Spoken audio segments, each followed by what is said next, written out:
Chapter 1. Priya. Someone important must have been killed in the night. Priya was sure of it the minute she heard the thud of hooves on the road behind her.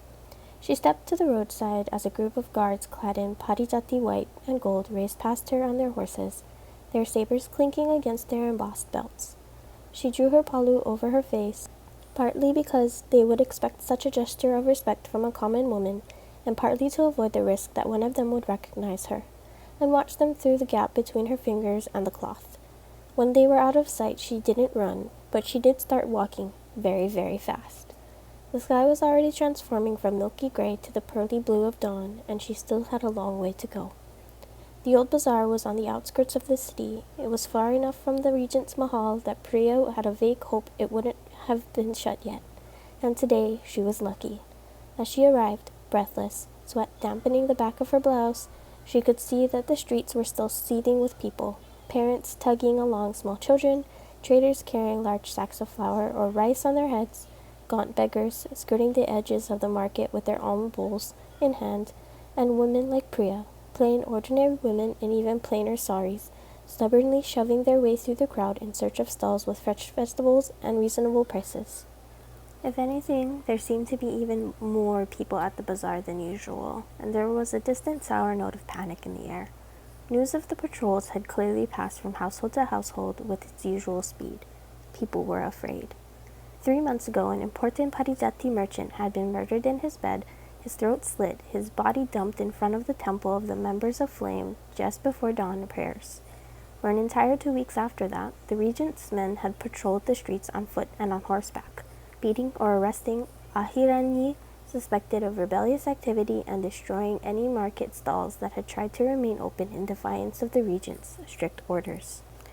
The Parijatipan merchants had refused to supply Haryanaprastha with rice and grain in the weeks that followed.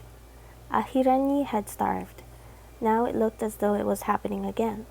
It was natural for people to remember and scramble to buy what supplies they could before the markets were forcibly closed once more. Priya wondered who had been murdered this time, listening for any names as she dove into the mass of people toward the green banner on staves in the distance that marked the apothecary's stall. She passed tables groaning under stacks of vegetables and sweet fruit, bolts of silky cloth, and gracefully carved idols of the yaksha for family shrines, vats of golden oil and ghee. Even in the faint early morning light, the market was vibrant with color and noise. The press of people grew more painful. She was nearly to the stall, caught in the sea of heaving, sweating bodies, when a man behind her cursed and pushed her out of the way. He shoved her hard with his full body weight, his palm heavy on her arm, unbalancing her entirely. 3 people around her were knocked back. In the sudden release of pressure, she tumbled down onto the ground, feet skidding in the wet soil. The bazaar was open to the air, and the dirt had been churned into a froth by feet and carts and the night's monsoon rainfall. She felt the wetness seep in through her sari from hem to thigh, soaking through draped cotton to the petticoat underneath.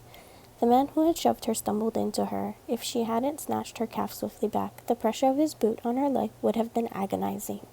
He glanced down at her, blank, dismissive, a faint sneer to his mouth, and looked away again. Her mind went quiet.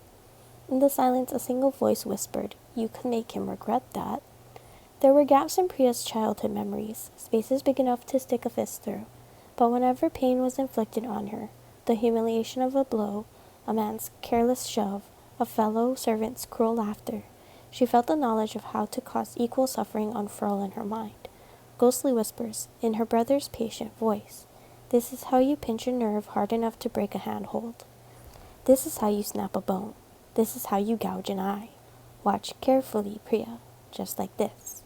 This is how you stab someone through the heart.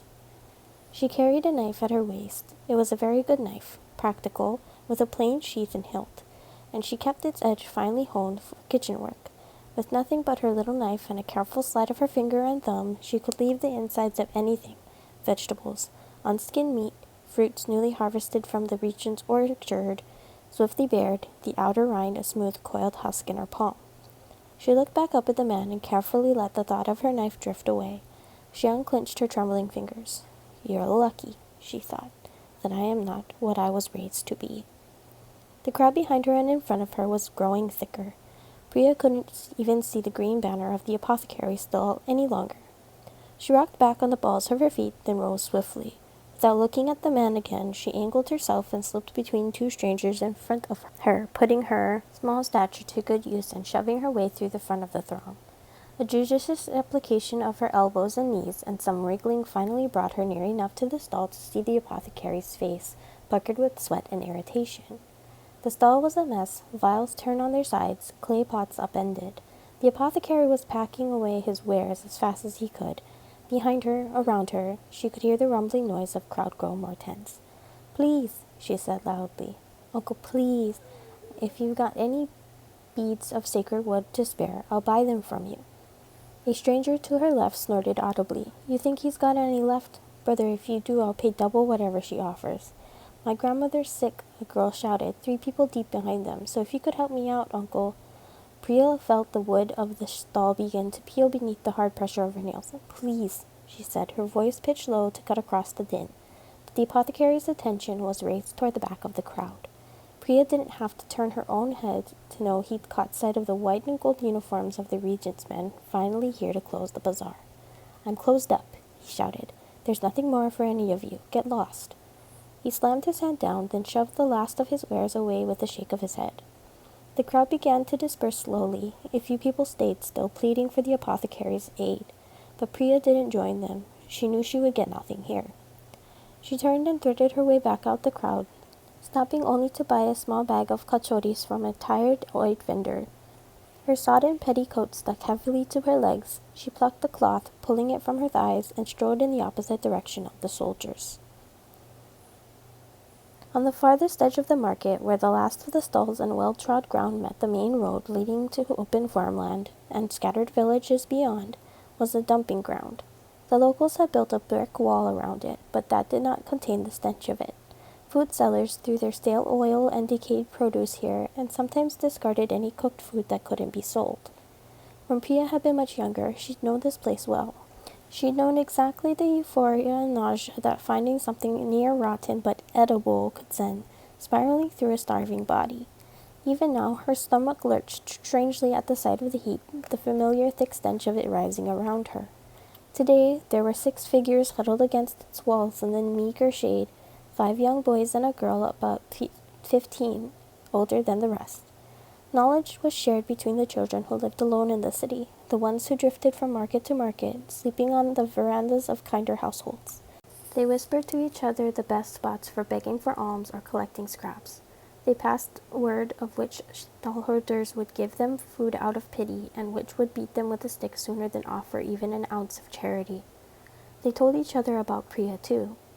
If you go to the old bazaar on the first morning after rest day, a maid will come and give you a sacred wood, if you need it. She won't ask you for coin or favors. She'll just help. No, she really will. She won't ask for anything at all. The girl looked up at Priya. Her left eyelid was speckled with faint motes of green, like algae on still water. She wore a thread around her throat, a single bead of wood strung upon it. "Soldiers are out," the girl said by way of greeting. A few of the boys shifted restlessly, looking over her shoulder at the tumult of the market. Some wore shawls to hide the rot of their necks and arms, the veins of green, the building of new roots under skin. "They are. All over the city," Priya agreed. "Did a merchant get his head chopped off again?"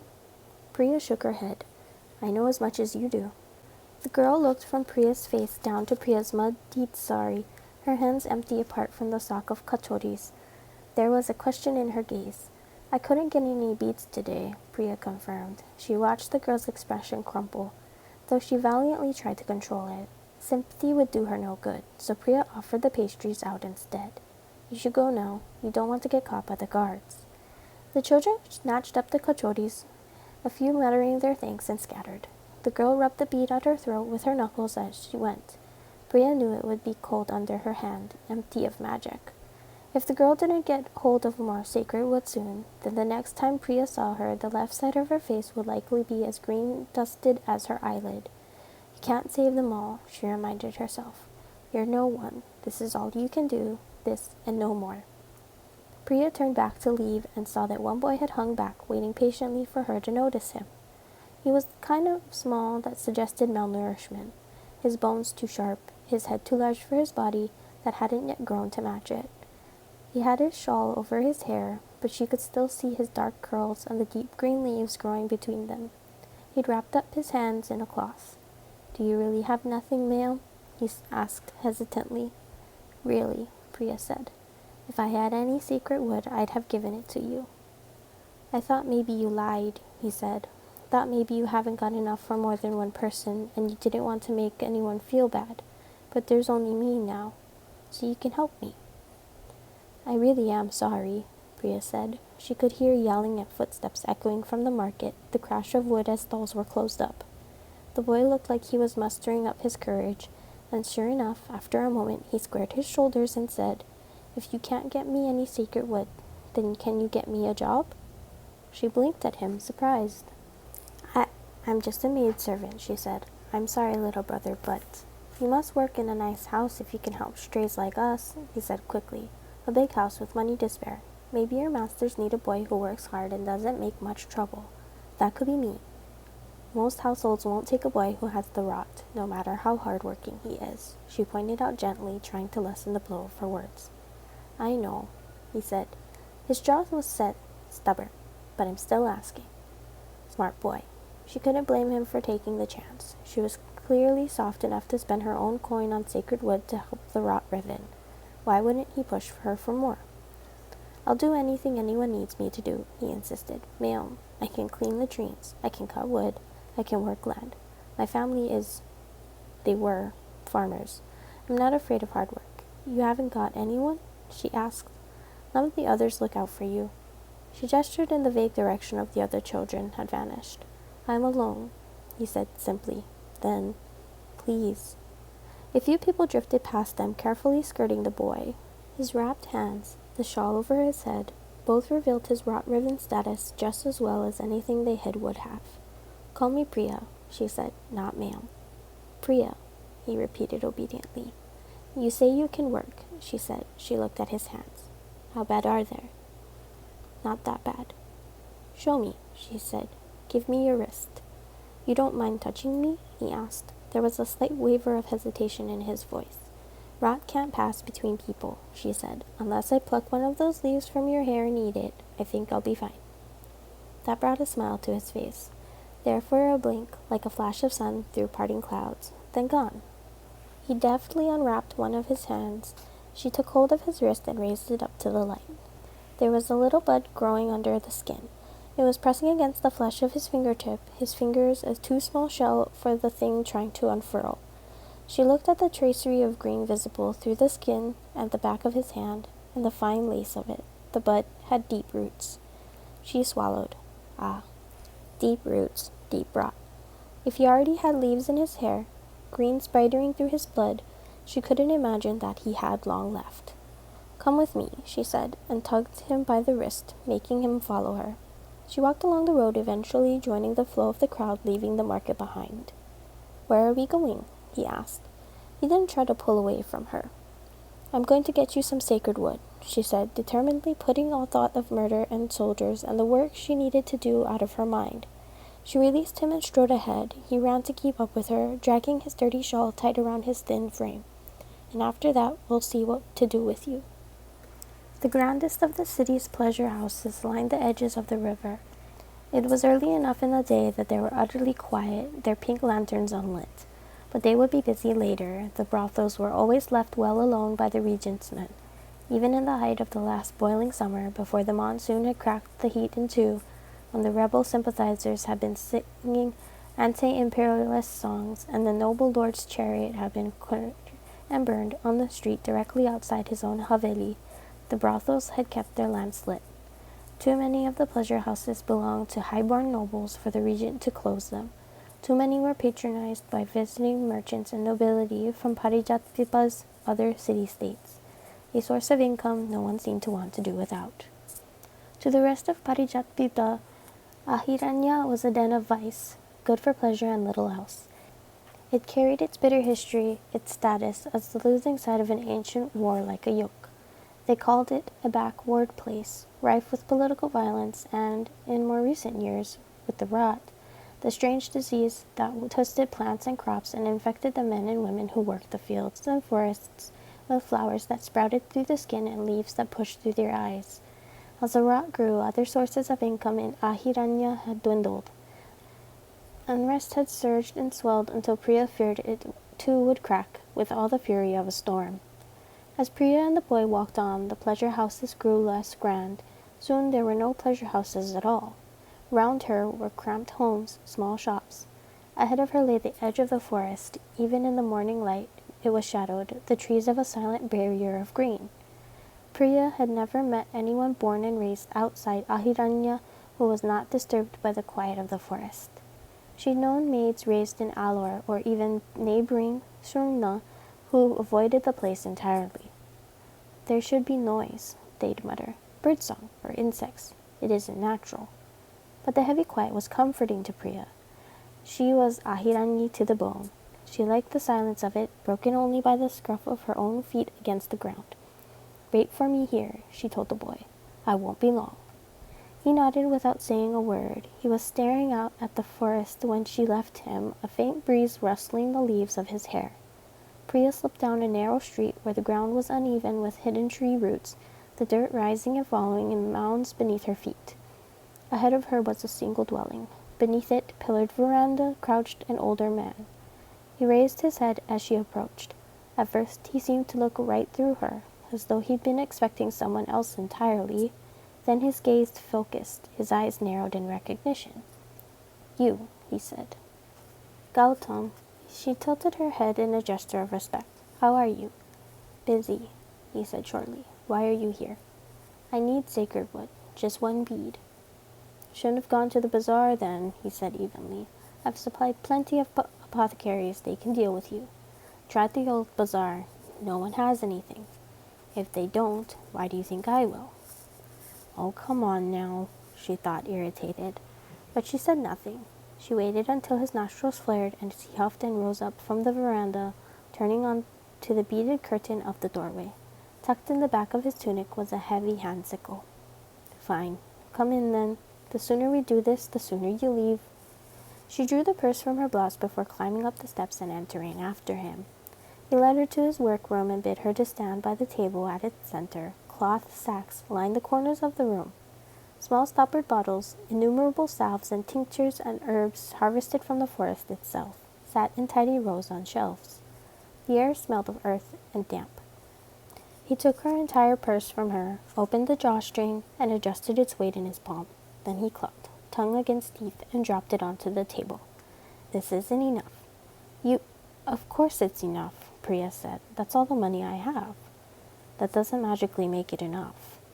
That's what it cost me at the bazaar last time. But you couldn't get anything at the bazaar, said Gautam. And had you been able to, he would have charged you more. Supply is low, demand is high. He frowned at her sourly. You think it's easy harvesting sacred wood? Not at all, Priya said. Be pleasant, she reminded herself. You need his help. Last month, I sent 4 woodcutters. They came out after 2 days, thinking they'd been in there for 2 hours. Between that, he said, gesturing in the direction of the forest, and the regent flinging his thugs all over the fucking city for who knows what reason, you think it's easy work? No, Priya said. I'm sorry. But he wasn't done quite yet. I'm still waiting for the men I sent this week to come back, he went on. His fingers were tapping on the table's surface, a fast, irritated rhythm. Who knows when that will be? I've plenty of reason to get the best price for the supplies I have, so I'll have a proper payment from you, girl, or you'll get nothing. Before he could continue, she lifted her hand. She had a few bracelets on her wrists. 2 were good quality metal. She slipped them off, placing them on the table before him alongside the purse. The money and these, she said. That's all I have. She thought he'd refuse her just out of spite, but instead he scooped up the bangles and the coin and pocketed them. That'll do. Now watch, he said. I'll show you a trick. He threw a cloth package down on the table. It was tied with a rope. He drew it open with one swift tug, letting the cloth fall to the sides. Priya flinched back. Inside lay the severed branch of a young tree. The bark had split, pale wood opening up into a red-brown wound. The sap that oozed from its surface was the color and consistency of blood. This came from the path leading to the grove my men usually harvest, he said. They wanted to show me why they couldn't fulfill the regular quota. Rot, as far as the eye can see, they told me. His eyes were hooded. You can look closer if you want. No, thank you, Priya said tightly. Sure? You should burn it, she said. She was doing her best not to breathe the scent in too deeply. It had the stench like meat. He snorted. It has its uses. He walked away from her, rooting through the shelves. After a moment, he returned with another cloth-wrapped item, this one only as large as a fingertip. He unwrapped it, careful to keep from touching what it held. Priya could feel the heat rising from the wood within, a strange, pulsing warmth that rolled off its surface with steadiness of a sunbeam. Sacred wood. She watched as Gautam held the shard close to the rot-struck branch. As the lesion on the branch paled, the redness fading. The stench of it eased a little, and Priya breathed gratefully. There, he said. Now you know it's fresh. You'll get plenty of use from it. Thank you. That was a useful demonstration. She tried not to let her impatience show. What did he want? All? Tears of gratitude? She had no time for any of it. You should still burn the branch, if you touch it by mistake.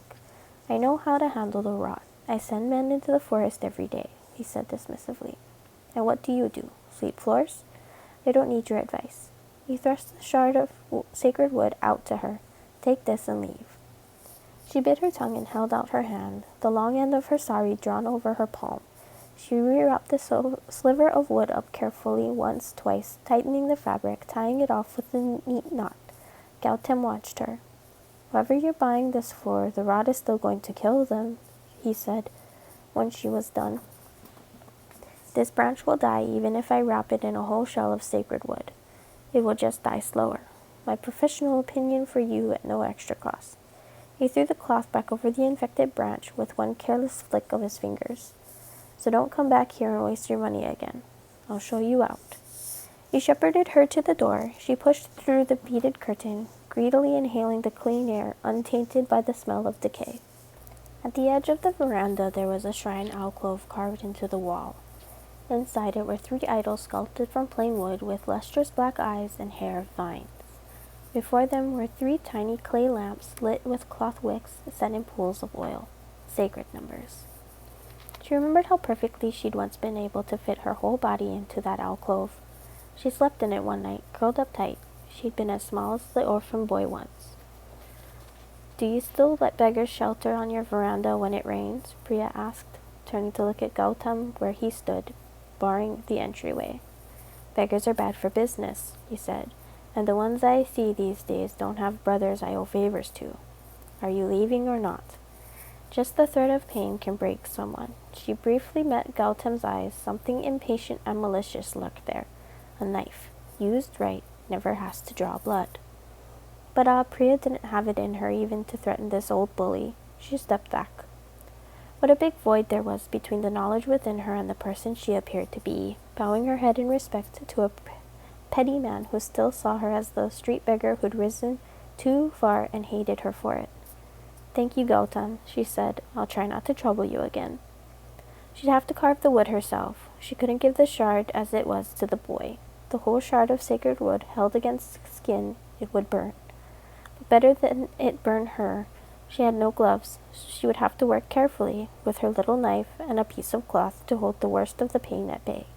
Even now, she could feel the heat of the shard against her skin, soaking through the fabric that bound it. The boy was waiting where she'd left him. He looked even smaller in the shadow of the forest, even more alone. He turned to watch her as she approached, his eyes weary, and a touch uncertain, as if he hadn't been sure of her return. Her heart twisted a little. Meeting Gautam had brought her closer to the bones of her past than she'd been in a long, long time.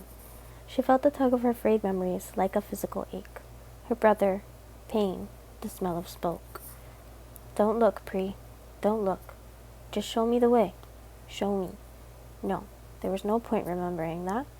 It was only sensible, she told herself, to help him. She didn't want the image of him standing before her to haunt her. She didn't want to remember a starving child, abandoned and alone, roots growing through his hands, and think, I left him to die.